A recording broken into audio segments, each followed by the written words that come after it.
Welcome to another video from Dr. Lock. Let's look at the BDS Cupboard Lock. Now, a lot of old furniture from the 60s, 70s, 80s all came out with this type of cupboard lock. So what you'll find is this type of lock is very common on old furniture, old cupboards. These particular BDS ones comes with 4 screws. It's just a very simple type of lock.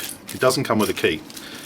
So here's the key. This is the S1 key. If you've got a lock on a cupboard or so and it's an old-fashioned key, buy this key first. It's on our website, the S1 key. Try it.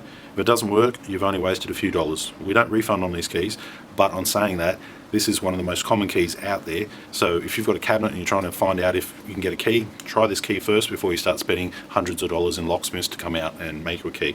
Now, this particular lock, it works very simple. You just put the key in. Let's go through the plastic there so I don't have to take it out. You put the key in, you rotate the key. This little bolt here on the side will go left to right. Now, with this type of lock, it is like a galvanized type metal, but it is metal and they do rust, especially some of the older ones.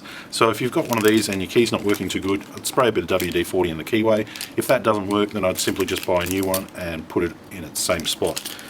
We sell locks, we sell the keys, and we sell them together as well. Let me give you some sizes just for an example. It's a rectangular shape. It's about 33 wide and it's about 64 long, and in height we're probably talking about 7 mil. The actual key themselves, they're very easy to identify. They've got the 3 holes on the top and they've got this little flag at the bottom with a little notch out of it.